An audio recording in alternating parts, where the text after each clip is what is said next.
Hello all, welcome to main point study. I hope आप सारे के सारे ठीक हो। तो आज हम करने वाले हैं कक्षा 10वीं के इतिहास के मोस्ट इंपॉर्टेंट क्वेश्चन। ठीक है, आपको पता है कि मोस्ट इंपॉर्टेंट क्वेश्चन तो एक भी नहीं छोड़ना आपको। ये मैं आपको ये भी बता दूं कि ये वाली वीडियो जो है वो पार्ट सेकंड है। फर्स्ट पार्ट मैं पहले ही अपलोड कर चुका हूँ, जिसमें मैंने चैप्टर नंबर 1 और 2 के मोस्ट इंपॉर्टेंट क्वेश्चन बताए थे और बहुत डीप में बताए थे।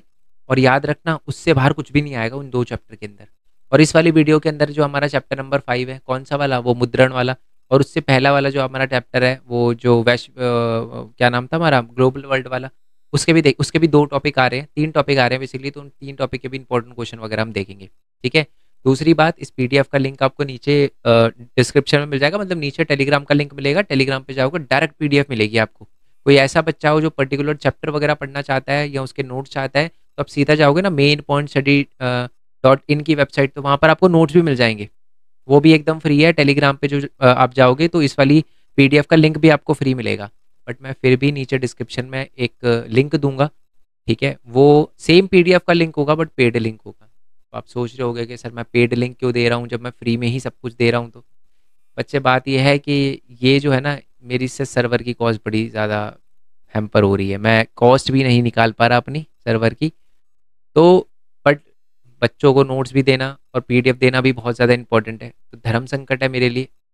ठीक है, तो मैं ऐसा बिल्कुल नहीं करूँगा कि मेरी वजह से किसी बच्चे को प्रॉब्लम आए। तो मैंने नोट्स फ्री भी दे रखे हैं, बट जैसे मैंने बोला अगर आप परचेज़ कर सकते हो तो लिंक मैं नीचे डिस्क्रिप्शन में दे दूँगा। ठीक है, कोई दिक्कत नहीं है। ठीक है, और मैं उस पे भी कोई प्राइस नहीं डालूंगा। आप कोई भी प्राइस लिख के खुद ही जो है वो डाल के परचेज़ कर सकते हो, मतलब अपनी मर्ज़ी से जो भी प्राइस लिखना चाहो उससे भी कर सकते हो। ठीक है। तो यही बताना था मैंने आपको। तो पीडीएफ वगैरह टेलीग्राम पे मिल जाएगी, डिस्क्रिप्शन में भी लिंक दे रखा है। याद रखना, एक बात और बता दूं, बहुत इंपॉर्टेंट, वीडियो से देखना बहुत ज़्यादा इंपॉर्टेंट है। एग्जाम में अगर क्वेश्चन की लैंग्वेज इधर उधर हो जाती है तो बहुत कंफ्यूज जाओगे, तो इसलिए वीडियो से देखना बहुत ज़्यादा इंपॉर्टेंट है। तो इस वीडियो को एक बार देखना, उसके बाद रिवीजन के लिए दोबारा देखना, तो वो ज़्यादा बेटर रहेगा। ठीक है, चाहे सेव करके देख लो, कोई दिक्कत नहीं है, बट देखना ज़रूर है, नहीं तो बड़ी दिक्कत आ जाएगी आपको। ठीक है, चलो जी हमारा चैप्टर नंबर 3 शुरू कर देते हैं। ओके, सबसे पहला क्वेश्चन है कि मुद्रण सामग्री की तुलना में हस्तलिखित पांडुलिपि की कमियां बताइए। देखो, हस्तलिखित तो होती है जो हाथों से लिखी जाती है, मुद्रण होती है जो छपती है। तो ये बताओ कि हाथों से लिखने वाली जो बुकें थी उसमें क्या क्या प्रॉब्लम थी, वो बताना है आपको। ओके, तो ये सारी की सारी जो है वो हाथों से लिखी हुई जो पांडुलिपि है उसकी प्रॉब्लम बता रखी है। पहली है कि हस्तलिखित पांडुलिपियों का निर्माण जो है वो एक थकाऊ काम है। मतलब जब हस्तलिखित पांडुलिपि हम बनाते हैं तो बहुत ज़्यादा टाइम लगता है, नकल करने में समय बहुत ज़्यादा लगता है और वो बहुत महंगा भी होता है। दूसरी बात है, पांडुलिपियाँ जो हाथ से लिखी जाती है, हस्तलिखित पांडुलिपियाँ बहुत ही ज़्यादा नाजुक होती है, संभालना बहुत ही कठिन होता है। जबकि जो प्रिंटेड बुक्स होती है, मुद्रण बुक्स होती है, उनको संभालना थोड़ा ईजी होता है। तीसरा, पांडुलिपि जो है वो हर जगह ले जाना आसान नहीं होता, जैसे मैंने बताया, बड़ा डिफिकल्ट टू कैरी होती है, कभी भी जो है वो फट सकती है जो हाथों से लिखी जाती है। ओके, तो यही है कि हस्तलिखित पांडुलिपि अत्यधिक महंगी होती है, नाजुक होती है। ठीक है, या ऊपर वाले 3 पॉइंट लिख सकते हो, नीचे वाले भी लिख सकते हो, कोई दिक्कत नहीं है। दूसरी बात है, एक जगह से दूसरी जगह ले जाना भी बड़ा डिफिकल्ट हो रहा है। और तीसरी बात है कि लोग जो है वो हस्तलिखित पांडुलिपि से बुक की तरफ इसलिए शिफ्ट हो गए क्योंकि पहले हस्तलिखित पांडुलिपि है ना, टाइम बहुत लगता था और वो जो मांग थी जो मांग थी ना, किताबों की बढ़ती हुई मांग, उसको पूरा नहीं कर पा रही थी। ये पॉइंट बहुत ज्यादा इंपॉर्टेंट है और ये अलग है। आपसे एग्जाम में आता है कि पहले हस्तलिखित पांडुलिपियां होती थी, उसके बाद जो है वो लोगों ने मुद्रण बुक की तरफ जो है वो जाना क्यों शुरू कर दिया। दो रीजन ये हो गए जो सारे के ऊपर भी लिखे हुए थे, बट इसमें ये इंपॉर्टेंट है कि जो हस्तलिखित पांडुलिपियां होता था उसको लिखने में बहुत ज्यादा टाइम लगता था। ठीक है, और वो मतलब किताबों की डिमांड को, मांग को पूरी नहीं कर पा रही थी। मतलब लोग खरीदने वाले ज्यादा थे और लिखने वाले जो थे वो बहुत कम थे, इसी वजह से। यस और नो, एग्जाम में ये भी आ सकता है कि किताबें बढ़ती हुई मांग को जो है वो, जो हमारी पांडुलिपि हस्तलिखित पांडुलिपि है वो बढ़ती हुई मांग को पूरा नहीं कर पा रही थी, स्पष्ट करे, ये आ जाएगा। तो आपको ये बताना है कि लिखने में टाइम वगैरह लगता था उसको, ऊपर से जो है वो बहुत कम ऐसे लोग जो है वो लिख पाते थे, और इसी की वजह से जो है हमारी पांडुलिपि जो है वो मांग को पूरा नहीं कर पा रही थी। इसी लोगों ने मुद्रण की बुकें, यानी जो छपती हुई बुक, जो छपने वाली बुक है, उस पर ट्रांसफर होना शुरू कर दिया। नेक्स्ट आते हैं कि जो 18वीं शताब्दी के अंदर के बाद जो यूरोप में मुद्रण प्रौद्योगिकी थी, इनमें कौन से नए जो है वो नवाचार आए हैं और उनकी व्याख्या वगैरह कीजिए। ठीक है, मतलब 1800 के टाइम में, 18वीं शताब्दी के अंदर जो मुद्रण है, मुद्रण यानी जो छपी हुई बुक है, उनके अंदर कुछ इनोवेशन आई है। ठीक है, कुछ टेक्नोलॉजी वगैरह आई है, तो उनके बारे में बताना है। और साथ में मैंने ये भी क्वेश्चन लिख दिया है कि प्रिंटिंग प्रेस के आविष्कार के बारे में बताओ। तो सबसे पहले तो आपको प्रिंटिंग प्रेस के बारे में बताऊंगा मैं आपको, और फिर बताऊंगा कि प्रिंटिंग प्रेस में क्या क्या इनोवेशन हुए, खासकर 18वीं शताब्दी के बाद क्या क्या इनोवेशन हुए। ठीक है, तो सबसे पहले तो मैं आपको बता दूं कि ये जो प्रिंटिंग प्रेस का इनोवेशन है, सबसे पहले प्रिंटिंग प्रेस को यूहान गुटनबर्ग ने जो है वो बनाया था, जर्मनी के रहने वाले थे। 1448 में इन्होंने ये प्रिंटिंग प्रेस का पूरा सिस्टम का निर्माण किया था। और है ना वो बेसिकली है ना जैतून प्रेस, मतलब मैं आपको बता दूं कि वो खुद एक जो है वो मतलब एक फार्म पर पले बड़े थे जहाँ पर उन्होंने जैतून जैतून के प्रेस जैतून का ऑयल जो है वो निकलते हुए देखा था। तो उसी उसी मेथड को यूज करके, उसी मशीन के मॉडल को यूज करके जो है उन्होंने अक्षर को उकेरने के लिए जो है, इसका धुलाई के लिए जो मतलब धुलाई के लिए, धुलाई का धातुई जो है वो आकृतियों का यूज किया अक्षर वगैरह को उकेरने के लिए, कि वर्ड वगैरह बनाने, एम्बोस वगैरह करने हैं। और उन्होंने क्या किया, इस पूरे सिस्टम को 1448 में मुकम्मल कर लिया, मतलब पूरे सिस्टम को परफेक्ट कर लिया, जिसके अंदर बुक वगैरह प्रिंट करी जा सके। और सबसे पहली बुक उन्होंने बाइबल प्रिंट करी थी, 180 कॉपी। ठीक है, अब हम देखते हैं कि 18वीं शताब्दी में और 19वीं शताब्दी में क्या क्या जो है वो चेंजेस आए। खासकर इसमें देखो क्वेश्चन में लिखा है 18वीं शताब्दी के बाद, तो 18वीं शताब्दी के बाद यानी 19वीं और 20वीं शताब्दी में क्या है, तो मैंने 19वीं और 20वीं शताब्दी का अलग अलग लिख दिया ताकि अगर एग्जाम में आ जाए 19वीं का या सिर्फ 20 का पूछे तो आप बता सको आराम से। तो 19वीं शताब्दी में सबसे पहले चेंज तो ये आया कि एक पर्सन थे जिनका नाम था, न्यूयॉर्क के थे, जिनका नाम था रिचर्ड एम हो। उन्होंने क्या किया, शक्ति चालक बेलनाकार प्रसिद्ध जो प्रेस है उसको प्रसिद्ध कर दिया। मतलब पहले क्या होती थी, हाथ से जो है वो पूरी की पूरी मशीन चलानी पड़ती थी, ये प्रिंटिंग प्रेस। बट उन्होंने उसके बाद क्या किया, रिचर्ड एम हो ने जो थी वो शक्ति चालित यानी अब पावर ड्रिवन हो गई थी, मतलब हाथों से नहीं चलानी पड़ती थी, वो मशीन से जो है वो खुद ही इलेक्ट्रिसिटी से चलती थी, उसको कर लिया और वो 1 घंटे में 8,000 से ज्यादा शीट जो है वो प्रिंट करने में सक्षम हो जाती थी। तो एक तो ये इनोवेशन हुई। दूसरी बात है कि ऑफ प्रेस विकसित हो गई, ऑफ सेट प्रेस विकसित हो गई, जो एक समय पर 6 रंग जो है वो तक प्रिंट कर पाती थी। पहले सिर्फ काले और सफेद रंग का ही यूज किया जाता था, बट अब ऑफ सेट प्रिंटिंग आ गई थी। ठीक है, 19वीं शताब्दी में जो 6 रंग एक साथ छाप सकती थी। ठीक है, नेक्स्ट है 20वीं शताब्दी में क्या क्या चेंज आए। सबसे पहले तो है बिजली से चलने वाली प्रिंटिंग प्रेस शुरू हो गई थी, वैसे तो शुरू इसमें ही हो गई थी बट उसकी टेक्नोलॉजी भी इंप्रूव हो गई 20वीं शताब्दी में। फीडिंग पेपर जो है वो अच्छा हो गया सुधार, यानी पेपर की क्वालिटी भी इंप्रूव हो गई। नेक्स्ट है प्रिंटिंग प्रेस की प्लेटें की गुणवत्ता भी इंक्रीज हो गई, मतलब जो प्लेट को दबाया जाता था है ना पेपर वगैरह जिस पे रखकर, तो उस प्लेट की जो क्वालिटी है वो भी इंक्रीज हो गई। स्वचालित पेपर रील आ गई, मतलब खुद ही जो है वो पेपर जो है वो मशीन में जाता था और छपता था, तो ये खुद आ गई। दूसरी बात है कलर रजिस्टर और फोटो इलेक्ट्रिक कंट्रोल भी आ गया, मतलब जो कलर है कि कौन सा कलर इस फोटो में ज्यादा होना चाहिए कम होना चाहिए वो भी आ गई। मतलब आज आप बुक छपी हुई देखते हो जब अपनी, तो उसमें कुछ कलर होता है ना, तो वो जो कलर होते हैं ना, तो वो कितना कलर किस में ज्यादा यूज करना है, किस में कौन सा कलर यूज करना है, ये वाली टेक्नोलॉजी भी आ गई। मतलब ऐसा नहीं है कि एक इंक डालो और फैल जाती थी, नहीं, जितनी जितनी उस पिक्चर के अंदर जिस कलर की जितनी जरूरत होती है उतना ही छपता था, तो ये टेक्नोलॉजी भी आ गई थी 20वीं शताब्दी में। ठीक है, नेक्स्ट आते हैं, मुद्रण संस्कृति ने फ्रांसीसी क्रांति में अहम भूमिका निभाई, एक्सप्लेन करें कैसे। मोस्ट इंपॉर्टेंट क्वेश्चन है, बहुत ज्यादा important question, and I hope मैंने आपको ये बात बता दी हो फर्स्ट पार्ट में ही कि बेसिकली जहां पर मैंने आईएमपी लिखा है ना इंपॉर्टेंट, वो तो बहुत ज्यादा इंपॉर्टेंट है। ठीक है, चलो जी, अब आगे आ जाते हैं। तो फ्रांसीसी क्रांति के अंदर बुक्स की क्या अहम भूमिका थी, यानी मुद्रण संस्कृति ने वह स्थिति पैदा कर दी थी जिसके भीतर फ्रांसीसी क्रांति हुई थी, कथन को स्पष्ट करें। सबसे पहले प्रिंटिंग ने प्रसिद्ध विचारकों के विचार को लोकप्रिय बताया, जैसे वोल्टेयर हो गए, रूसो हो गए, इन सारे के सारे लोगों ने ना बहुत सारी अपनी बुक्स वगैरह लिखी थी, जिसमें उन्होंने लोगों को बताना शुरू कर दिया था कि किंग सही नहीं है, ये सारी की सारी बातें हैं, लोकतंत्र होना चाहिए, है ना, आपको अधिकार होने चाहिए, ये बातें। और जब लोगों ने इन बुकों को पढ़ा, मुद्रण मतलब बुक जब ये छपती थी, लोगों ने उनको पढ़ा, तो लोगों को समझ आया कि यार हमें तो क्रांति करनी चाहिए क्योंकि किंग अच्छा नहीं है। तो ये एक तो ये फायदा हुआ मुद्रण संस्कृति का फ्रांसीसी क्रांति में, यानी लोग जो है वो पढ़ने लग गए और ये जो विचारक है उन विचारकों की बातें वगैरह सुनने लग गए, जिससे कहीं ना कहीं लोगों के मन में जो है वो क्रांति करने का जो है वो एक जो प्लान था वो ज्यादा जो है वो कारगर हो गया। सेकंड है, इन विचारकों ने जो प्रथा थी उसकी प्रथा की बजाय तर्क के नियम के लिए तर्क दिया, और मांग की तर्क और तर्क ओके, इसको एक बार दोबारा पढ़ लेता हूँ इस पॉइंट को ताकि आपको समझने में कोई दिक्कत ना हो। दोबारा देखो, इन विचारकों ने प्रथा की बजाय तर्क के नियम के लिए तर्क दिया। उन्होंने बोला कि जी तर्क की बात करो, पहले क्या चलता आ रहा है, अब से क्या चलता आ रहा है उस पर मत जाओ, तर्क तर्क यानी मतलब बेसिकली आप विचार विमर्श करो, तर्क वगैरह करो, मेरे को कोई ठोस एविडेंस दो। ठीक है, और उन्होंने मांग की कि तर्क और तर्क संगत का आवेदन के माध्यम से हर चीज पर न्याय होना चाहिए। उन्होंने बोला कि पहले से क्या चला रहा है वो नहीं, जो चीज सही है उसके अकॉर्डिंग जो है वो न्याय होना चाहिए। तो ये सारी की सारी चीजें सुनकर भी लोगों ने फ्रांसीसी क्रांति करी, बेसिकली लोगों को समझ आने लग गया था जब इन विचारकों की बातें उन्होंने सुनना शुरू की थी। तीसरा है, प्रिंट से जो है वो संवाद वगैरह और वाद विवाद भी शुरू हो गया था। जिसकी वजह से जो है, जो पहले से संस्था वगैरह चली आ रही थी, उनके ऊपर सवाल उठने शुरू हो गए थे। ओके, तो इससे भी कहीं ना कहीं फ्रांसीसी क्रांति को जोर मिला। नेक्स्ट है 1780 के दशक में जो है वो साहित्य की बाढ़ आ गई थी, जिसने राजघरानों का मजाक उड़ाना शुरू कर दिया, उनकी नैतिकता की आलोचना करना शुरू कर दी। और इसकी वजह से जो है वो सामाजिक व्यवस्था पर भी सवाल उठाया जा रहा था कि किंग तो इतना अमीरी में रह रहा है, लोग इतने गरीबी में रह रहे हैं। तो ये जो है ना, इससे भी कहीं ना कहीं फ्रांसीसी क्रांति जो है वो भड़की।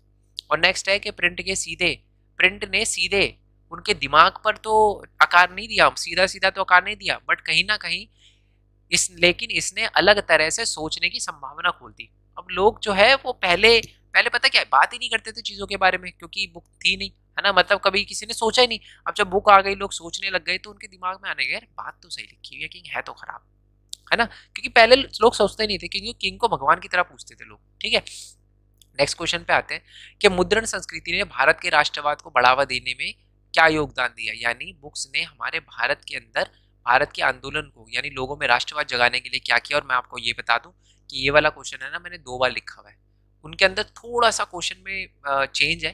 ठीक है, बट मैं जब ये आपको पीडीएफ दूंगा तो उसके अंदर से 1-2 क्वेश्चन जो है ये वाले हटे हुए होंगे, क्योंकि मैं पहले ही बता चुका हूँ, तो डबल करने का कोई फायदा नहीं है। 2-2 आंसर, उसमें थोड़ा सा डिफरेंस है, तो वो डिफरेंस आपको यही क्लियर कर दूंगा। बट पहले सुन लेते हैं क्वेश्चन क्या है कि मुद्रण संस्कृति ने भारत के राष्ट्रवाद को बढ़ावा देने के लिए किस प्रकार योगदान दिया।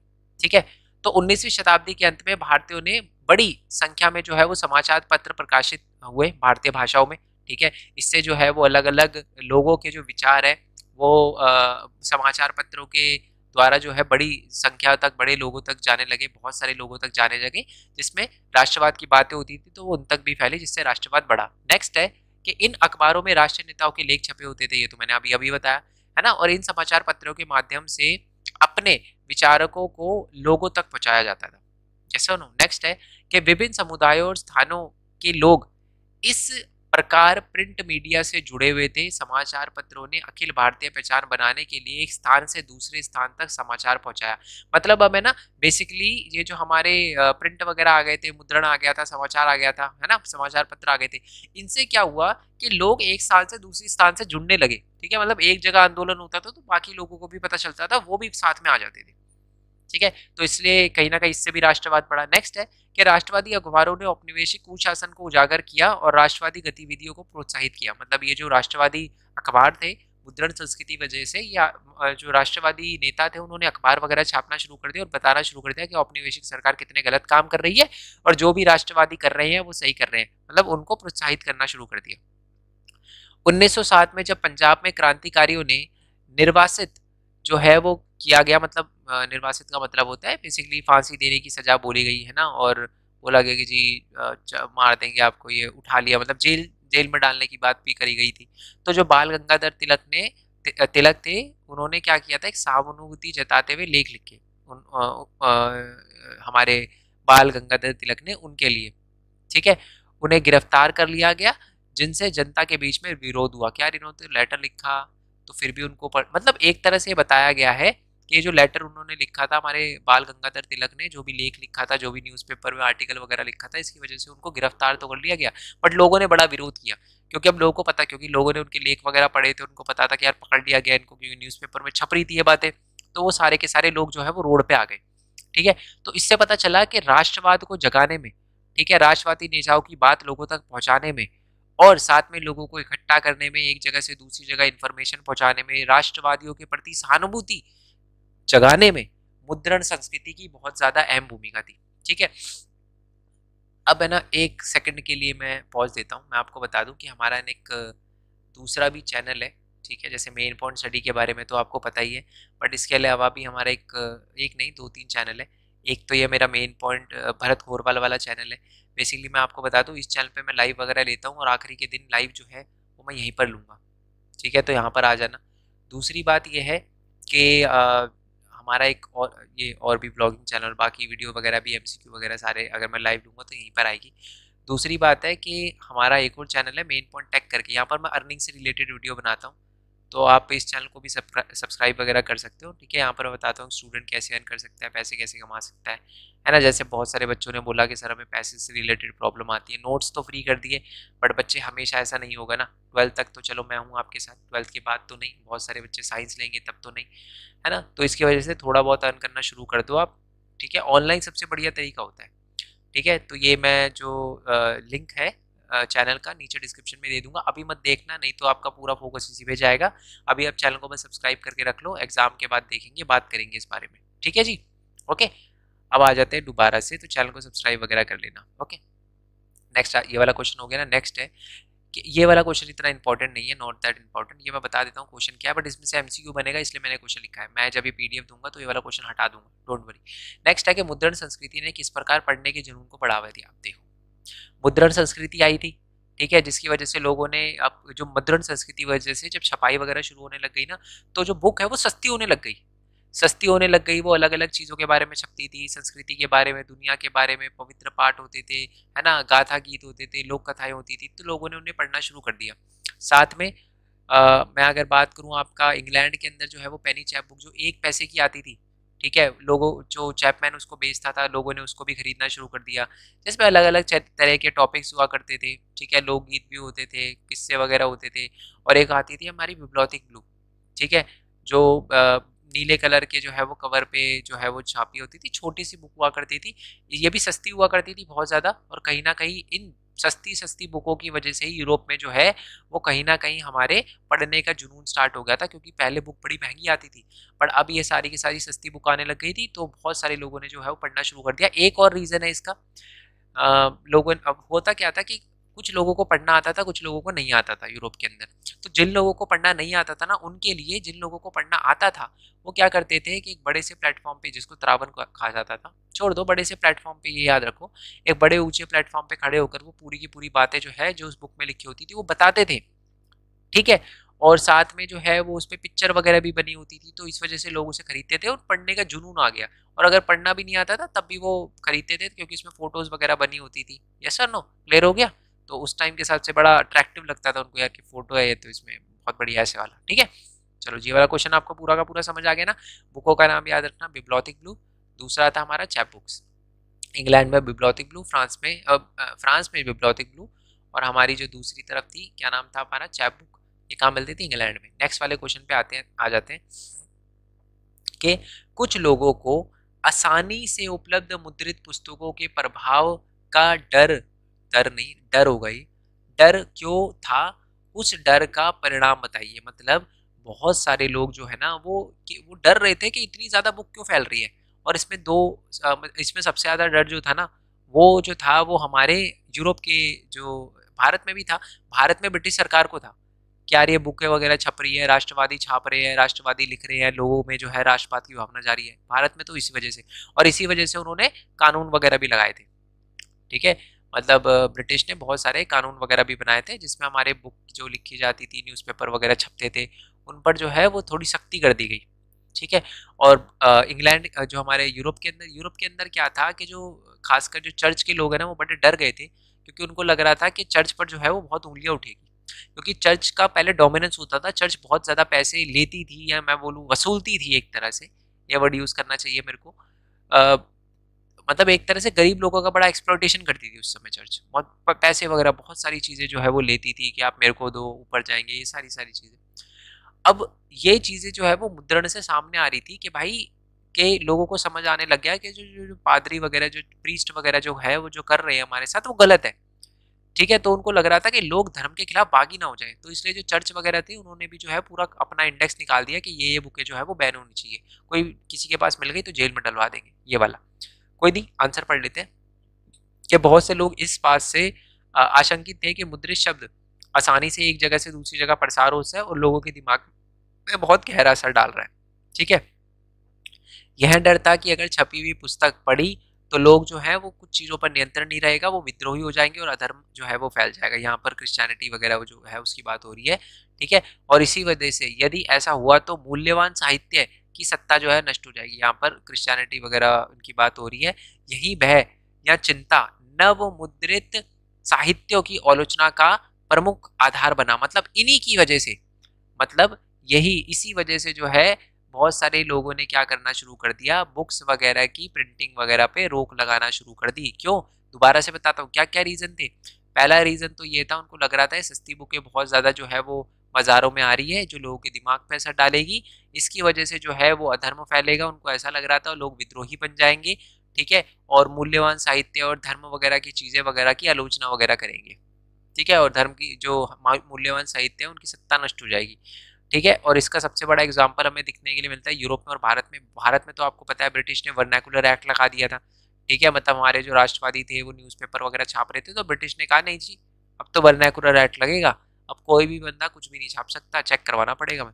दूसरी तरफ यूरोप में जो रोमन कैथोलिक चर्च थे ना, उन्होंने भी क्या करा, पूरा प्रतिबंधित जो है उसका सूचकांकन इंडेक्स बनाया कि ये बुक आप नहीं पढ़ सकते, ठीक है जी। चलो नेक्स्ट वाले क्वेश्चन पे आते हैं कि भारत में प्रेस स्वतंत्रता को रोकने के लिए, अभी जस्ट ऊपर वाला हमने देखा वही लिखा हुआ है, ब्रिटिश सरकार ने प्रेस स्वतंत्रता को रोकने के लिए क्या क्या कदम उठाए। पहली बात तो है 1857 के विद्रोह के बाद क्रोधित अंग्रेजों ने देसी प्रेस को रोक लगाने की मांग करी कि जी देसी जो प्रेस है उसको रोक दो। वर्नाकुलर एक्ट आया 1878 में, पारित किया गया। इसने सरकार को क्षेत्रीय प्रेस में सेंसर रिपोर्ट के व्यापक अधिकार प्रदान किए। इसका मतलब है वर्नाकुलर एक्ट ने 1978 में आया था, एमसीक्यू में याद रखना, ये एक नंबर का क्वेश्चन है। एक तो यही है कि 1857 जब हो गया था ना, तो ब्रिटिश बेसिकली जो है वो समझ गई थी कि यार ये इंडियन जो है ना वो बड़े बड़े बड़े लेवल पे भी जो है वो प्रोटेस्ट कर सकते हैं, और वहीं से जो है वो मांग शुरू हो गई थी कि देसी प्रेस जो है उस पर रोक लगाई जाए। तो वर्नाकुलर एक्ट जो है वो लेकर आई ब्रिटिश सरकार पहले, जिसमें जो है वो जो क्षेत्रीय प्रेस है उस पर सेंसरशिप का पूरा पूरा अधिकार दे दिया। इसका मतलब कोई भी कुछ भी छापने से पहले चेक करवाना पड़ता था। दूसरी बात है, सरकार स्थानीय भाषा में के अखबारों पर नियमित नजर रखती थी कि जी क्या छाप रहे क्या नहीं छाप रहे। और नेक्स्ट है कि जब किसी रिपोर्ट को देशद्रोही करार कर दिया जाता था तो अखबार को चेतावनी दी जाती थी, और अगर चेतावनी नजरअंदाज कर दी जाए तो वो प्रेस को जब्त कर लेते थे कि भाई अब छापो तुम, हमारी तुम्हारी मशीन ही लेके जा रहे हैं, ये वाली बात हो जाती थी। तो ये सारी चीजें करी थी ब्रिटिश ने भारत के अंदर जो प्रेस स्वतंत्रता को रोकने के लिए, ठीक है जी। आ जाते हैं जी नेक्स्ट क्वेश्चन पर। नेक्स्ट क्वेश्चन है कि हिंदू ने मुद्रण का, प्रिंटिंग का, बुक्स का कैसे यूज किया, मुस्लिम ने कैसे यूज किया प्रिंटिंग का, ठीक है, और साथ में ये भी है कि अलग मुद्रण संस्कृति ने भारत के विभिन्न विभिन्न हिस्सों और समुदाय को, लोगों को एक दूसरे से जोड़ा, उदाहरण सहित बताइए। और साथ में मुद्रण ने न केवल समुदाय के बीच में परस्पर विरोध मत के प्रकाशन को प्रोत्साहित किया, बल्कि यह दोनों हिस्सों को, समुदाय को जोड़ा भी। मैंने दोनों लिख दिए, बट पहले तो मैंने इस आंसर को दो पार्ट में बांटा है। पहले तो आपको यह बताना है कि हिंदू ने बुक्स का कैसे यूज किया। पहले मैं नॉर्मली बताऊंगा बुक का कैसे यूज हुआ, फिर हिंदू ने कैसे यूज किया इसका, है ना, मुस्लिम ने कैसे यूज किया, और उसके बाद हम पढ़ेंगे कि इन बुक्स ने लोगों को साथ में लाने में भी अहम भूमिका निभाई। साथ में लाने में अहम भूमिका निभाई, ये हमने कैसे पढ़ा, ये तो हम ऊपर भी देख चुके हैं, ये देखा था ना हमने ऊपर, मैंने बताया था आपको। बेसिकली मुद्रण की वजह से ही लोगों में क्या हो रहा था, राष्ट्रवाद जाग रहा था, एक जगह की इन्फॉर्मेशन दूसरी जगह आ रही थी, एक जगह आंदोलन हो रहा था, लोग उसको भी ज्वाइन कर रहे थे। और एक किस वजह से पॉसिबल हो पाया, सिर्फ और सिर्फ प्रिंटिंग की वजह से पॉसिबल हो पाया। चलो छोड़ो उसको, हम बाद में देखेंगे। पहले हिंदू मुस्लिम पे आता है कि हिंदू और मुस्लिम ने प्रिंट का कैसे यूज किया। पहले जनरल लिखा हुआ है कि अलग अलग औपनिवेशिक समाज में जो बदलाव हो रहे थे और धर्म की व्याख्या वगैरह पेश कर रहे थे अलग अलग लोग। सबसे पहले तो इसमें एक एग्जाम्पल दे रखा है क्या ना, जो भी प्रिंट वगैरह थी उसमें रीति रिवाज के बारे में आलोचना हो रही थी, यानी जो भी समाज के अंदर गलत काम चल रहे थे, है ना, जैसे सती प्रथा वगैरह हो रही थी, तो इसके खिलाफ बहुत सारे जो है वो बुक्स वगैरह जो है वो प्रिंट वगैरह हो रही थी। जिसमें एक सबसे बड़ा एग्जाम्पल है राजा राम मोहन रॉय का, ठीक है। इन्होंने 1821 में एक संवाद कॉमेडी एक प्रकाशित करी थी, ठीक है, और रूढ़ीवादी ने उन्हीं के मतलब बेसिकली राजा राम मोहन रॉय जो थे ना हमारे, वो जो थे वो सती प्रथा के और चाइल्ड मैरिज के खिलाफ थे, ठीक है। तो इस वजह से है ना उन्होंने संवाद कॉमेडी लिखी और बोला कि जी चाइल्ड मैरिज नहीं होनी चाहिए और ना ही सती प्रथा होनी चाहिए। और फिर जो दूसरे लोग थे जो बोलते थे सती प्रथा होनी चाहिए, उन्होंने भी अपनी बुक छापी और बुक का नाम था चंद्रिका। बड़ी बड़ी अजीब सी लगती है मेरे को ये बात कि यार सती प्रथा को कोई कैसे डिफेंड कर रहा था उस टाइम, पर ठीक है कर रहे थे जो भी है। और उसके बाद दो फारसी अखबार जो थे वो भी छापे उन्होंने, जैसे जमाहे जमानामा, ठीक है, जामे जहानामा, और जिसको शुमसुल अखबार भी था जो 1882 के अंदर प्रकाशित हुआ था, ठीक है। और बाहर ये तो हमारा अब आते हैं पहले मुस्लिम पे फिर आएंगे हिंदू पे, ठीक है। तो मुस्लिम ने कैसे यूज किया, तो उत्तर भारत के जो उलेमा मुस्लिम थे ना, राजवंश का पतन से चिंतित थे। उनको लग रहा था कि जी उलमा जो मतलब मुस्लिम जो है ना, ओके इसमें ये लिखा है उत्तर भारत में उलेमा, उलेमा यानी जो रिलीजियस लीडर होते हैं मुस्लिम्स के, उनको ये डर था कि यार मुस्लिम धर्म खत्म ना हो जाए, मुस्लिम धर्म क्या इस्लाम धर्म खत्म ना हो जाए, कि उनको लग रहा था ब्रिटिश जो है वो हमारे धर्म में इंटरफेयर करके हमारे धर्म को खत्म कर देगी, ऐसा लग रहा था उन्हें। और इसी वजह से उन्होंने क्या करना शुरू कर दिया, लोगों को धर्म के बारे में बताना शुरू कर दिया, ठीक है। और मुस्लिम को उनके रूल्स बताना शुरू कर दिया कि आपको ऐसे ऐसे पूजा करनी है, ऐसे छोटे छोटे उन्होंने पैम्पलेट वगैरह छापने शुरू कर दिए और बताना शुरू कर दिया कि आपको ये करना है, ये करना है, ये करना है, ये करना है, ठीक है।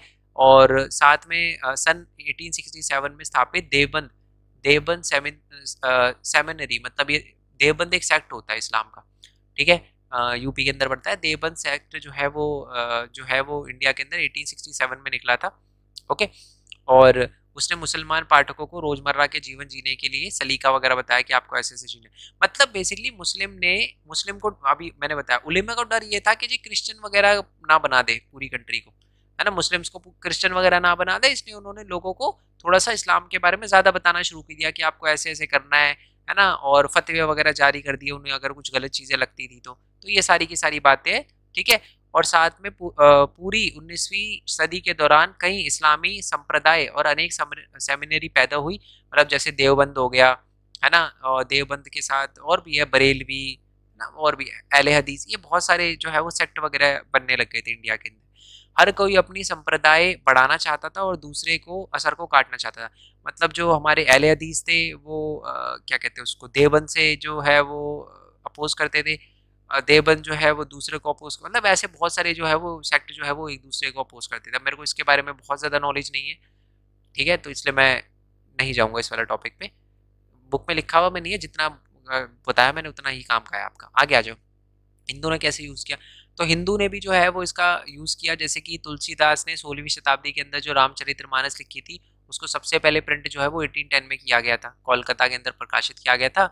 और लखनऊ में जो नेवल किशोर प्रेस थी ना, उसमें एक नेवल किशोर प्रेस थी बम्बई में, और जो वेंकटेश प्रेस थी वो हमारी लखनऊ के अंदर नेवल किशोर प्रेस थी, और हमारी बम्बई के अंदर वेंकटेश प्रेस थी। उन्होंने बहुत सारी धार्मिक जो है वो किताबें वगैरह छापी, और इसने कहीं ना कहीं भारत मतलब हिंदुओं ने भी इस तरीके से यूज़ किया, धार्मिक विश्वास जो है वो अपने दूसरों की तरफ, मतलब दूसरों में फैलाना शुरू कर दिए, ठीक है जी। और मुस्लिम ने क्या किया, बताना शुरू कर दिया, मतलब कि आपको कैसे कैसे जीवन जीना है, सारी की सारी बातें बताना शुरू कर दिए, ठीक है, मुस्लिम लोगों को।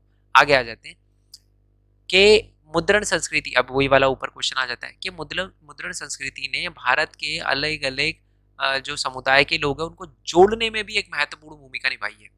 तो वही बात है कि जो भी हमारे नेता होते थे, जो भी हमारे राष्ट्रवादी नेता होते थे, उनकी बातें जो हैं, विचार जो हैं, वो हमारे प्रिंट की वजह से, मुद्रण की वजह से ही दूसरे लोगों तक, बड़े दूर दूर के दराज के लोगों तक जो है वो पहुंच पाई। विभिन्न विभिन्न धार्मिक सांस्कृतिक पुस्तकें वगैरह भी जो है वो लोगों को मिलने लगी, जिससे लोग अलग अलग धर्मों के बारे में जानने लगे और उनकी मान्यता, क्योंकि पहले ना बड़ी वो थी कि यार ये तो ऐसे ही होते हैं, ये तो ऐसे ही होते हैं। फिर जब छपने लगी बुक तो उन्होंने भी पढ़ा कि नहीं यार इनके में ऐसे होता है, इनके में ऐसे होता है ना। पहले मतलब उनको इन्फॉर्मेशन नहीं थी, बाद में जो है वो नॉलेज, ऑल दो इससे थोड़ी दिक्कतें वगैरह भी बढ़ी है, ठीक है। जब आपको जब उस टाइम में जब पहले एक दूसरे के उसके बारे में नहीं पता था कि जो थॉट्स क्या होते हैं बेसिक, है ना, तो तब तक ठीक था, पर जब पता चलने लग गया तो लोग ज़्यादा लड़ने लग गए, ठीक है। ऑल दो कुछ लोग थे जो जिससे मतलब जो इस मतलब एक तरह से दूसरों के बारे में जाना, ये एक अच्छी बात थी, बट दूसरों की मान्यताओं के बारे में सही सही नॉलेज मिली उन्होंने, बट कहीं ना कहीं इससे जो है वो दिक्कतें वगैरह भी बढ़ी, ठीक है। चलो, तो इसलिए मैंने आपको दोनों बता दी कि इससे फायदा क्या हुआ और नुकसान क्या। नुकसान भी पूछा जा सकता है, मुद्रण संस्कृति ने भारत के सामाजिक और सांस्कृतिक ताने बाने में कहीं ना कहीं एक ठेस भी पहुंचाई है। तो वही है कि आप बता देना कि जी कहीं ना कहीं मुद्रण छप रहा था तो एक दूसरे का विरोध कर रहे थे, जैसे हमने देखा ना ऊपर, जो हमारे राजा राम मोहन राय थे उन्होंने संवाद कौमुदी छापी और फिर चंद्रिका छापी उनके अपोज में। फिर हमने मुस्लिम उलेमा वगैरह भी देखे, अलग अलग सेक्ट थे, वो भी एक दूसरे के खिलाफ छापते थे। अब जो हिंदू है और जो मुस्लिम है वो भी एक दूसरे के खिलाफ वगैरह, तो कहीं ना कहीं दिक्कत भी थी। बट इसमें अच्छे पॉइंट वाला पूछा गया क्वेश्चन, तो हम अच्छे पॉइंट वाले की बात करेंगे, एग्जाम में अलग भी आ सकता है, तो इसलिए। और विभिन्न साहित्य आंदोलन ने भी महत्वपूर्ण भूमिका निभाई है, वही वाली बात है, ठीक है। साहित्य ना कहीं लोगों के विचार को एक दूसरे से जोड़ा है, कैसा नो, और लोगों को एकजुट करने में बहुत अहम भूमिका निभाई है।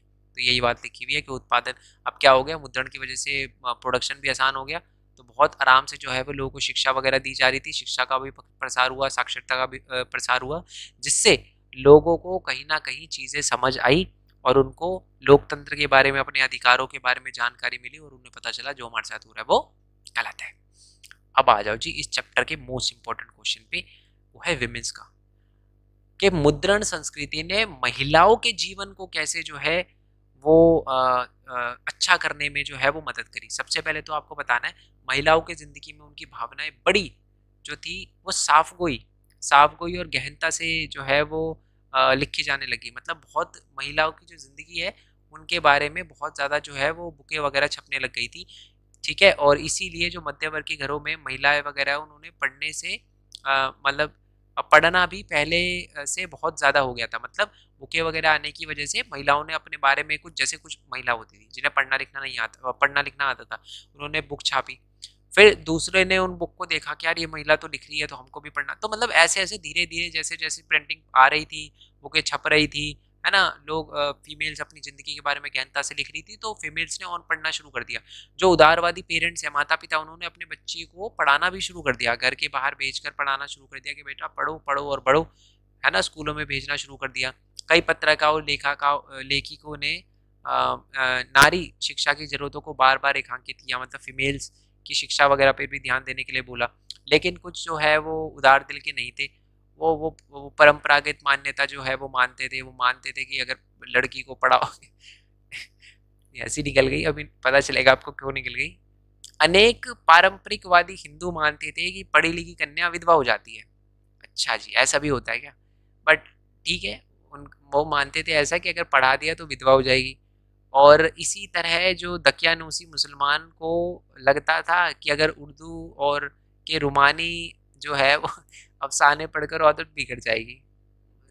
अलग अलग सोच, अलग अलग लोग, अलग अलग मुंह, अलग अलग बातें। आगे, कभी कभार जो है वो बागी औरतें ने इन प्रतिबंधों को अस्वीकार किया, उन्होंने बोला नहीं हमें पढ़ना है, आगे बढ़ना है, ठीक है। जैसे उसमें सबसे पहले थी हमारी पश्चिम बंगाल की एक महिला जिनका नाम था राजसुंदरी देवी। उन्होंने अपनी पूरी जीवनी बताई, उन्होंने छिप छिप कर रसोई में पढ़ना सीखा था, ठीक है। और वो भी बहुत ही कट्टर रूढ़ीवादी फैमिली से आई थी, ठीक है। और बहुत कम उम्र में उनकी शादी वगैरह भी हो गई थी, ठीक है। बट उन्होंने जो है वो जैसे मैंने बताया रसोई में छुप छुप कर पढ़ना सीखा और उन्होंने अपनी बुक लिखी, प्रकाशित करी, जिसका नाम था अमार जीवान। 1876 में 1 नंबर में क्वेश्चन आता है, ठीक है। और ये बंगाली भाषा में प्रकाशित पहली संपूर्ण आत्मकहानी थी। बताओ, पहली संपूर्ण आत्मकहानी लिखी वो भी एक फीमेल ने, बहुत ही बढ़िया जी। उसके बाद हमारे कैलाश बाशिनी देवी थी, जो एक 1860 में महिला थी और उन्होंने अपने अभिनव कह रहा हूँ अभी अब अनुभवों पर लिखना शुरू किया, कैसे वह घर में बंदी और अनपढ़ बनकर रखी जाती थी, ठीक है। और आज जो महाराष्ट्र में है वहाँ 1880 के दशक में ताराबाई शिंदे, आज का जो महाराष्ट्र है, ठीक है, आज जो महाराष्ट्र है वहाँ पर 1880 के अंदर जो ताराबाई शिंदे थे, पंडिता रामाबाई थी, उच्च जाति की महिला थी, उन्होंने भी बताना शुरू कर दिया कि उच्च जाति की महिलाओं के बीच सिचुएशन है वो अच्छी नहीं है, ठीक है। हमारे साथ भी जो है वो थोड़ा सा आप कह सकते हो कि बंदिशें बहुत हैं, ये बताना शुरू कर दिया, ठीक है। और सामाजिक बंधनों वगैरह में औरतों के पढ़ने के क्या मायने हैं, और इस पर तमिल उपन्यास में एक औरत ने लिखा है कि बहुतेरे कारणों से मेरी दुनिया छोटी है, मेरे दुनिया में आधी से ज़्यादा खुशियाँ किताबें पढ़ने से आई है।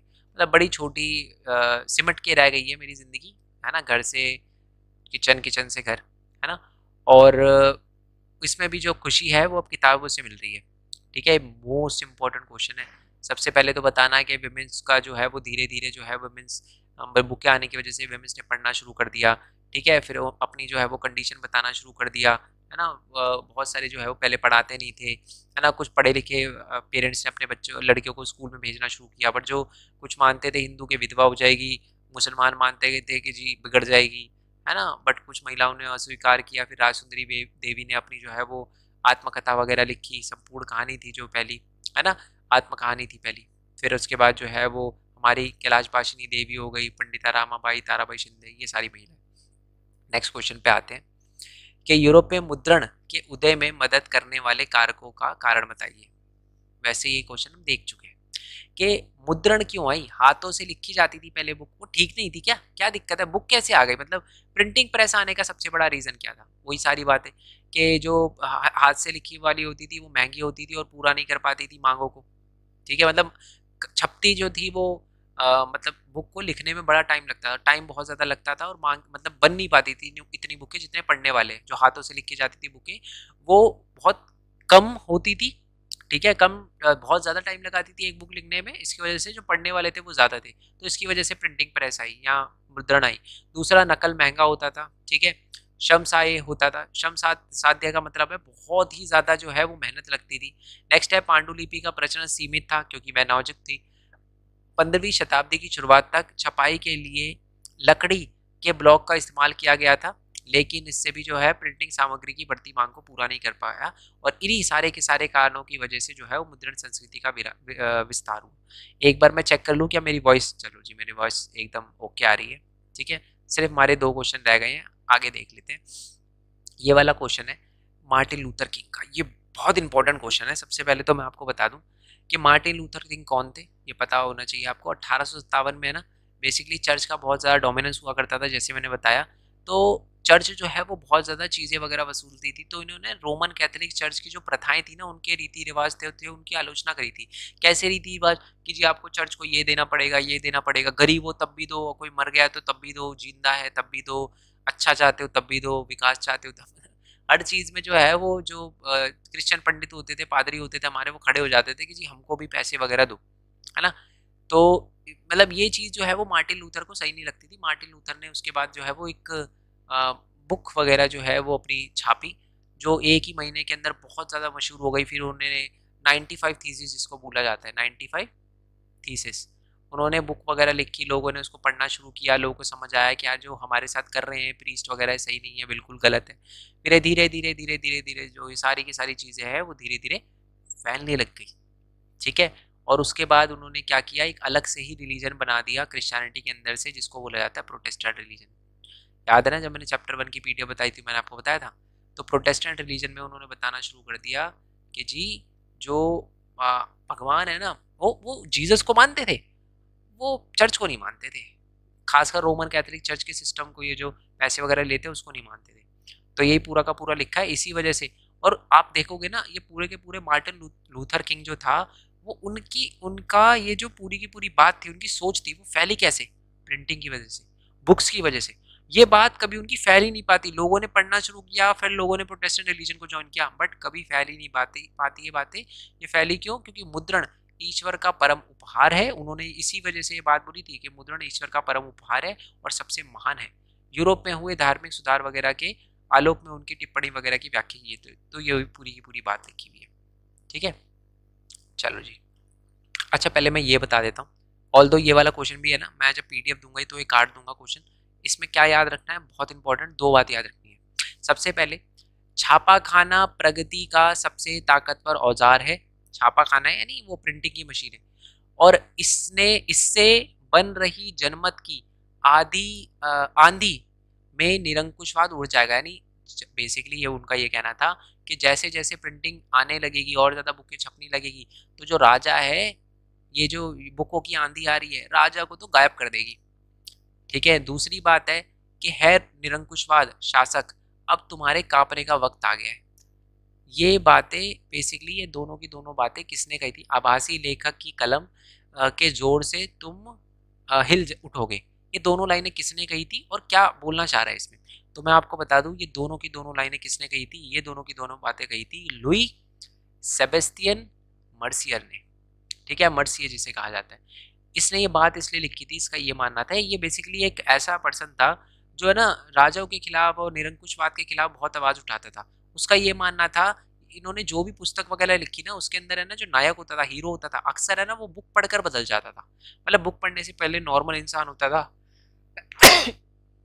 सॉरी, और बुक पढ़ने के बाद है ना वो बेसिकली इतनी अच्छी सोच उसकी डेवलप हो जाती थी। मतलब उस कहानी की बात कर रहा हूँ, जो भी हमारा ये मसीह ने जो भी बुक वगैरह लिखी थी, उसके अंदर जो हीरो होता था वो बुक पढ़ता था और अचानक से पूरी सोसाइटी के अंदर चेंज लेकर आता था, किंग को हटवा देता था। तो इसीलिए बेसिकली ये बताना चाह रहा था, ये जो दोनों की ये जो लाइनें लिखी हुई है, ये दोनों की दोनों मर्सियर ने बोली। उसने यही बोला कि जब बुकें ज़्यादा आएगी, लोगों में जो है वो ज्ञान आएगा, ज्ञान का उदय होगा, ज्ञानोदय होगा, तो निरंकुशवाद को, राजा को हटना ही पड़ेगा। इसलिए ये बात उन्होंने बोली कि जैसे जैसे बुक ज़्यादा प्रिंट होने लगेगी वैसे वैसे ये जो प्रिंट की आंधी के अंदर सबसे पहले जो उड़ेगा वो है हमारा निरंकुशवाद। ठीक है, अब आ जाते हैं इस वाले क्वेश्चन पे। ठीक है, ये है कि 19वीं शताब्दी के अंत में नई दृश्य संस्कृति आकार ले रही थी। अच्छा सर, दृश्य संस्कृति क्या होता है? Painting, picture. 19वीं शताब्दी से पहले प्रिंटिंग बुक आ रही थी, बट अब सिर्फ फोटो। जैसे इसमें सबसे इंपॉर्टेंट है राजा रवि वर्मा। ठीक है, राजा रवि वर्मा ने भी बहुत सारी पिक्चर वगैरह, छवियां वगैरह बनाई थी।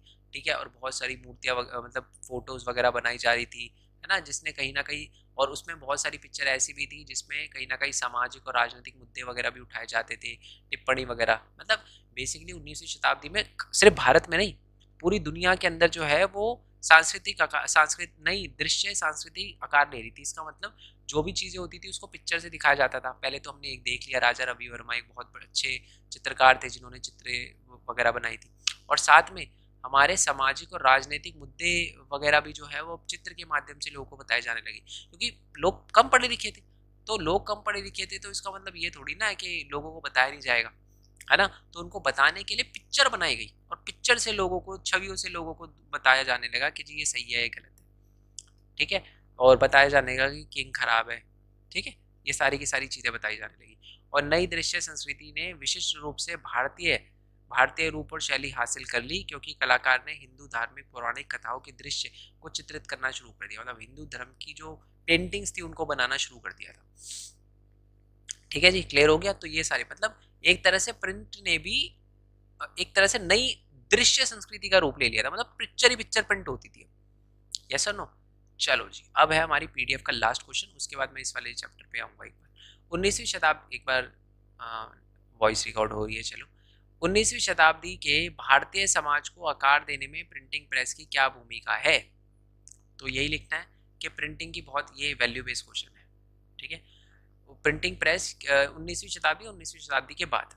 ठीक है, तो बहुत अहम भूमिका है। पहली बात तो जो प्रिंटिंग मीडिया है उसने सामाजिक और धार्मिक मुद्दों पर वाद विवाद और चर्चा का युग खोला। मतलब जो भी धार्मिक प्रथा थी उन पे पहले सवाल ही नहीं उठते थे। प्रिंटिंग प्रेस के आने की वजह से सवाल उठना शुरू हो गए, और लोगों को लगा ये गलत है। जैसे कि जिसमें सती प्रथा है, जैसे ज्योतिबा, और जो जाति के नाम पे भेदभाव होता था वो सारा का सारा। ठीक है, जैसे कि ज्योतिबा फूले ने जो है वो लिखी थी हमारी गुलामगिरी। ओके, और साथ में भारत में जो मुस्लिम संत थे, उलेमा थे, उन्होंने भी धार्मिक समाचार पत्रों में मुद्रित करने के लिए सस्ते लिथोग्राफिक जो है वो प्रेस वगैरह भी छापना शुरू कर दिया। तो ये भी कहीं ना कहीं जो है वो उन्होंने धर्म परिवर्तन और ब्रिटिश नीति और मुसलमान व्यक्तिगत कानून को बदलने के खिलाफ लिखा था। ठीक है, और हिंदुओं ने भी धार्मिक ग्रंथों को पढ़ने में प्रोत्साहित किया। तो मतलब बहुत अलग अलग क्या कह सकते हो उसे, बहुत अलग अलग तरीकों से प्रिंट का यूज़ किया गया 19वीं शताब्दी के अंदर या उसके बाद। ठीक है, और साथ में राष्ट्रवादी भावना जगाने में भी प्रिंट का रोल था, तो ये भी इसके अंदर लिख देना। ठीक है, आई होप ये पूरे के पूरे सारे के सारे क्वेश्चन समझ आ गए हो। अब आ जाते हैं इस वाली पीडीएफ पे। पहली बात तो ये वाली पीडीएफ आपको टेलीग्राम पे मिल जाएगी, और ये नोट्स की पीडीएफ है। वो वाली तो मिल ही जाएगी, ये वाली तो पीडीएफ कहाँ गई, ये तो आपको डायरेक्टली पीडीएफ मिल जाएगी टेलीग्राम पे। और जो ये वाली पीडीएफ है ये आपको मेन पॉइंट स्टडी की वेबसाइट में मिल जाएगी। गूगल पे जाके लिखना, गूगल पे, यूट्यूब पे नहीं, गूगल पे जाके लिखना, मेन पॉइंट स्टडी वेबसाइट आ जाएगी। बाकी मैं लिंक तो दे ही दूँगा। ठीक है, इसके सिर्फ 3 टॉपिक आ रहे हैं। सबसे पहले तो मैं आपको बता देता हूँ मेन इंपॉर्टेंट, सिल्क रूट क्या होता है। सिल्क रूट व्यापार मार्गों का एक जटिल नेटवर्क था जो लोगों को मुख्य रूप से वस्तुओं और संस्कृति के आदान प्रदान करने का एक मौका देता था। ठीक है, मतलब ये जो है वो सिल्क रूट एक ऐसा रास्ता था जो अलग अलग एरिया को, अलग अलग देशों को एक दूसरे से जोड़ता था, और ये रास्ता था जो समुद्र से भी जाता था और ये ज़मीन से भी जाता था। ठीक है, हो गया ना। सिर्फ 3 क्वेश्चन बताऊंगा इसके अंदर से, क्योंकि है ही 3 टॉपिक। ठीक है, दूसरा है आपका कि व्यापार और संस्कृति आदान प्रदान दोनों प्रक्रिया एक साथ चलती है। इसका क्या मतलब है? व्यापार भी होता है तो संस्कृति का आदान प्रदान भी होता है। जैसे इसमें एग्जाम्पल दे रखा है कि जैसे कि ब्रिटिश इंडिया के अंदर व्यापार करने के लिए आए थे, बट आज इंडिया के अंदर भी बहुत सारे क्रिश्चियन है, उन्होंने क्रिश्चियनिटी इंडिया के अंदर भी फैलाई उन्होंने, है ना। वैसे ही जब जैसे क्या कहते हैं अपना जो हमारे अरब है, वो भी जब इंडिया के अंदर आए थे तो उन्होंने भी इस्लाम धर्म का प्रचार किया। जब हमारे गौतम बुद्धा जो है वो चाइना गए या जापान गए तो उन्होंने भी वहाँ पर जो है वो धर्म वगैरह का प्रसार वगैरह किया। तो याद रखना, जहाँ जहाँ पर व्यापार होता है ना, वहाँ पर संस्कृति का आदान प्रदान भी होता है। हमने चाइना के साथ व्यापार करना शुरू किया था, बट हमारी संस्कृति भी फैल गई ना, बुद्धिस्ट रिलीजन फैल गया। हमने जापान के साथ व्यापार करना शुरू किया था, बट हमारी संस्कृति फैल गई, बुद्धिस्ट धर्म फैल गया। यस और नो? चलो जी, ये वाला क्लियर हो गया ना। अब आ जाते हैं नीचे। ये भोजन की यात्रा, स्पैगेटी और आलू। ठीक है, सबसे पहले तो आलू का सुन लो आप। चलो पहले समझा देता हूँ। एक्चुअल में जो चीज़ें आज हम खाते हैं ना, मेरी बात ध्यान से सुनना, जो भी चीज़ें आज हम खाते हैं वो इंडियन है ही नहीं। जैसे किडनी बीन हो गया, राजमा, राजमा इंडिया का नहीं है। ठीक है, आलू, आलू इंडिया का नहीं है। स्पैगेटी, स्पैगेटी इंडिया के नहीं है। नूडल्स वगैरह ना इंडिया के नहीं है। हमारे इंडिया का पता है क्या है? टमाटर इंडिया का नहीं है, मक्का इंडिया का नहीं है, मूंगफली इंडिया की नहीं है, मिर्च नहीं है, शकरकंदी नहीं है, ये कुछ इंडिया का नहीं है। हमारा पता है क्या है? हमारा है जी ब्रिंजल, है ना, ब्रिंजल और वो तोरी मतलब ऐसी सब्जी है जो मैं खाता नहीं हूँ, कम खाता हूँ, बट समझो क्या कहते हैं उस, बैंगन हो गया, तोरई हो गई, टंडे हो गए, ये है भारत के। बढ़िया सब्जी है, मेरे को ही पसंद नहीं आती, पता ऐसा क्यों है। चलो बाकी आपको आती है तो कमेंट में बताना। ठीक है, तो इसका मतलब क्या है कि अच्छा ये फैली कैसे, कि जब भी व्यापारी जो है, मुसाफिर जो है, वो एक देश से दूसरे देश में जाते थे तो वो एक तरह से नई फसलों के बीज भी ले जाते थे, जाने अनजाने में। मान लो वो एक खेत में जा रहे हैं, एक जगह से अमेरिका से गुजरे, वहाँ पर उनके पैर में किसी क्रॉप का जो है बीज जो है वो फंस गया, और फिर वो इंडिया उतरे तो वहाँ पर वो बीज ज़मीन के अंदर जूतों से निकल गया और वहाँ पर वगैरह एक तरह से उसका पेड़ उग गया। फिर उसके जो है वो बीज जो है वो दूसरी जगह फैल गए, फिर भारत के दूसरे लग, तो ऐसे ही फैलना शुरू हो गए थे। ठीक है जी।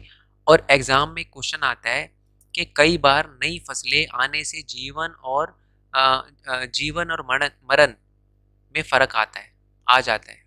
एग्जाम्पल देखिए, बताइए, सुनना मेरी बात। ब्रिटेन से है ना, ब्रिटेन से आलू आलू आयरलैंड गया, आयरलैंड गया, और लोगों को लगा आयरलैंड की, अरे कितनी बढ़िया चीज़ है यार आलू, ये तो बहुत बढ़िया मतलब एक तरह से, मतलब न्यूट्रिशस के मामले में बहुत बढ़िया, पेट भी बहुत जल्दी बढ़ जाता है, उगता भी सही है ना, टाइम भी कम लगता है, सब बढ़िया है इसमें। सब ने क्या किया, आलू की फसल उगा दी, और आलू की फसल हो गई सारी खराब, जिसकी वजह से लोग बहुत ज़्यादा बड़े लेवल पे जो है वो मरने लग गए। तो ये वही पिच दिखाई जा रही है कि आयरलैंड में आलू का अकाल पड़ गया था, क्योंकि सबने आलू ही उगा लिया था, आलू की फसल खराब हो गई तो इतनी ज़्यादा बड़ी प्रॉब्लम आई। तो इससे पता चलता है कि एक नई फसल जो है वो मरने और जीने का जो है उसके बीच में एक लकीर खड़ी होती है। ये है जी हमारा लास्ट टॉपिक। ओके, इसमें मैं सिंपल बता देता हूँ आपको, क्या है ना ये वाला बीमार, अच्छा हाँ यही है, विजय, बीमारी और व्यापार। सुनना मेरी बात, एग्जाम में क्वेश्चन आता है कि अमेरिका ने बिना बंदूक, और ये आया हुआ क्वेश्चन है, और दिक्कत है इस चैप्टर के 2 ही नंबर का क्वेश्चन आएगा, इसलिए मैं कोई बड़ा बता भी नहीं रहा इससे, बट ये क्वेश्चन सुन लो। अमेरिका ने बिना यूरोप के लोगों ने बिना एक भी गोली चलाए पूरे के पूरे अमेरिका पर कब्जा कर लिया। कैसे? तो उन्होंने जो कब्जा किया ना, उनके कब्जे में सबसे अहम भूमिका निभाई चेचक ने। सर चेचक तो सुना सुना सा लग रहा है, यस, एक बीमारी है जिसको हिंदी में कहते हैं, इंग्लिश में कहते हैं स्मॉल पॉक्स। पता है हुआ क्या, सुनना मेरी बात।